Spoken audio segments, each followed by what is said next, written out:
Thank you. Thanks to Stop the War for inviting me. I visited Libya twice over the past 6 months of the crisis. The first time I was on a peace mission, and the second time I was a correspondent for Press TV, and I also did some reporting for Russia Today. I left just after the so-called fall of Tripoli, and I was there during that horrendous week of the fighting in Tripoli. Dan's I think really well contextualized how the war in Libya is a war on Africa, but I'd just like to add something. Dan mentioned how NATO have been targeting the over 100,000 soldiers in Libya, but there were also thousands of ordinary men and women. There were a lot of women who volunteered since the beginning of the crisis to defend their country, and they were armed by the government.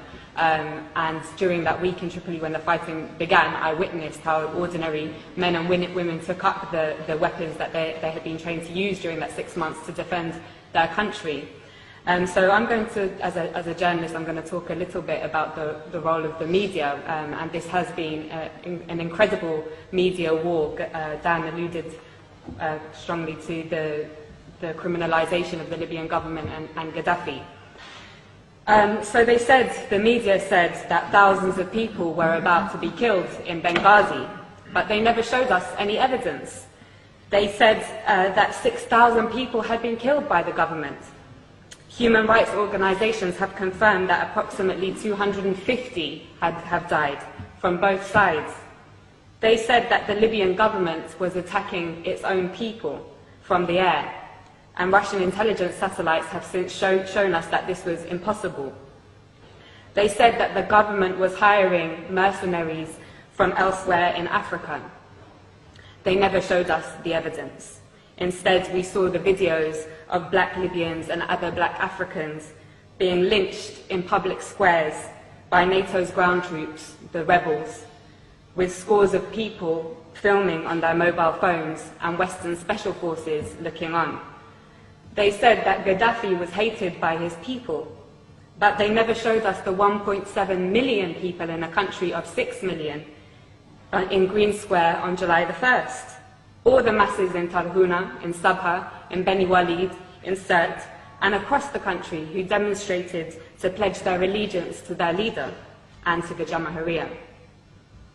They never showed us the masses, as I said, of ordinary men and women who had accepted the government's offer of weapons to defend their families, neighborhoods, and country from people who wished to condemn them to enslavement, to imperialism. They said they were targeting Gaddafi's military forces. They ignored the 33 children, 32 women, and 20 men who I saw buried in the small and traditional port town of Majer in Zlitan in early August. They said on August 20th or the 21st that Tripoli fell without resistance. But they didn't tell us that in 12 hours alone, 1,300 people were massacred in that city and 900 were injured. They said that Tripoli fell without resistance and that Saif al-Islam had been arrested and captured and that Gaddafi's compound Bab al-Ziza was taken by the rebels. But despite that, Saif al-Islam himself showed up in the hotel where I was trapped and took a group of journalists outside to see with their very own eyes. They didn't show us the thousands of people filling Bab al-Ziza and the streets of Tripoli waving the green flag on the night of August the 22nd. They said that Tripoli fell without resistance. But they didn't show us that in the 24 hours after those journalists from all the West's major networks had seen that site, that Bab al-Ziza alone was pounded 63 times with NATO bombs.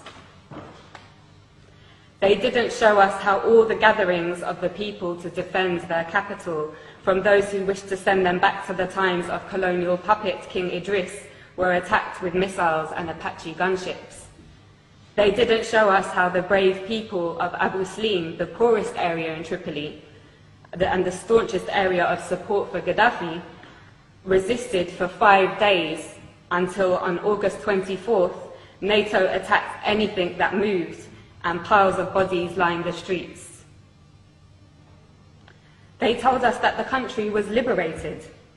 6 weeks later, the rebels have conceded that they won't be able to move their headquarters to the capital. And that the rebels have confirmed, I think it was today, that they won't be able to take Bani Walid, and Sirte also remains strong.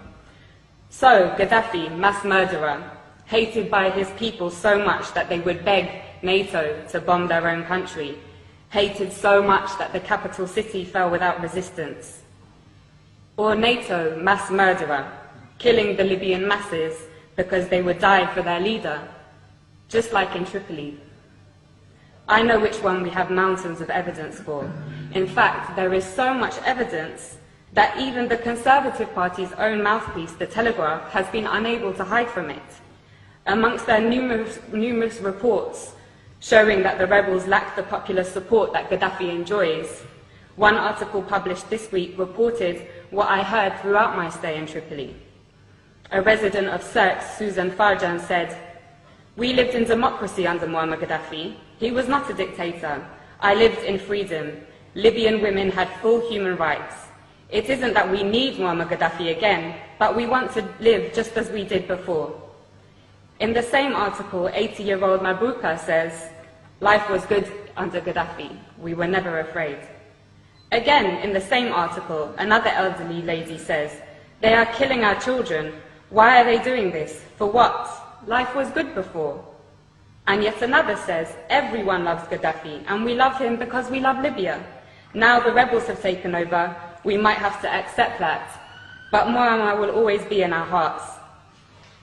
The spectacular U-turn of Al Jazeera, from being a somewhat critical voice of imperialism's wars of aggression in Iraq, Afghanistan, and Palestine, to being an open facilitator of the same aggression against Libya, Syria, and even now the progressive nations of Latin America, was perhaps the greatest propaganda trick I have seen in my lifetime. Co-opting the support of their faithful Arab viewers in the West, whose voices garnered particular prominence during the fashionable so-called Arab Spring, was an important move in order to get all progressive circles in the West to join in the essential criminalization of Gaddafi, when those very circles should have, in contrast, been elevating the status of the not-so-fashionable Libyan Jamahiriya and learning from it. Now all cards are on the table.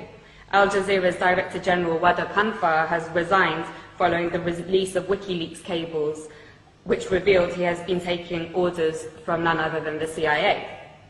He has been replaced by a member of the Qatari royal family, which has been heavily engaged in the war against its fellow Arab brothers and sisters in Libya.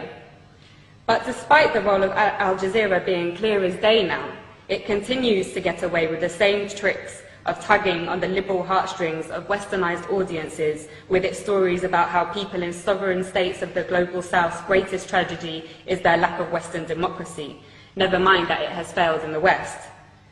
But despite Al Jazeera's interest in championing this ideology is obviously straightforward. It hosts the United States' largest military base in the Middle East, CENTCOM, and they are, of course, close friends.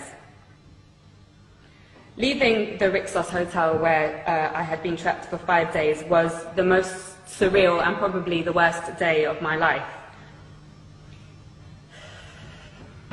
It was a bad day.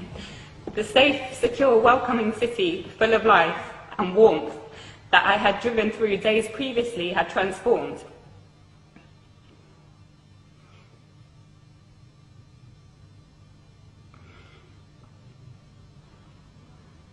It lay in ruins, and you could not look in any direction without seeing guns or heavy weaponry.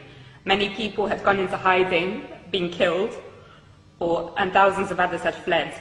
And the people that I knew who remained, who had been the very people who had helped me to learn about the glorious recent history of Gaddafi's Libya, were inevitably traumatized and in a complete state of shock. Libya reached a point, as Dan said, of having the highest standard of living in Africa, a high level of literacy, universal healthcare, and free university education, a high status for women, in society and the greatest degree of equality for the large black population in the whole of North Africa and the Middle East. Those 40 years of revolutionary achievements have now been reversed. And for what? A year ago, after crippling wars in Iraq and Afghanistan, and with the growing economic crisis of the imperialist nations, it seemed a remote possibility that the West would have the capacity to embark on another costly and embarrassing war. It seems that the hegemony of the West was rapidly on its way out. But as Gaddafi's close brother Hugo Chavez said in his recent letter to the United Nations General Assembly, right now there is a very serious threat to global peace, he said. A new cycle of colonial wars which started in Libya with the sinister objective of refreshing the capitalist global system, end quote.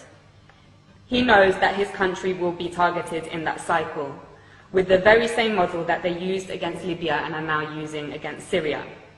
In the absence of an effective anti-imperialist media that can challenge and preempt the tricks of imperialism through its global media, it is the role of all progressive people to champion the sovereign states of the global south, who, like Libya and Syria, are a thorn in the side of the West. Otherwise, they will be picked off one by one to add fuel to the dying fire of imperialism. And on that note, I want to end with my wholehearted thanks to the heroic Green Libyan resistance, which continues to amaze the world in their ability to stave off the world's most powerful military machine. As Gaddafi said, not only are they defending Libya, but also Syria, Iran, Algeria, the African continent, and the entire global south. Thank you.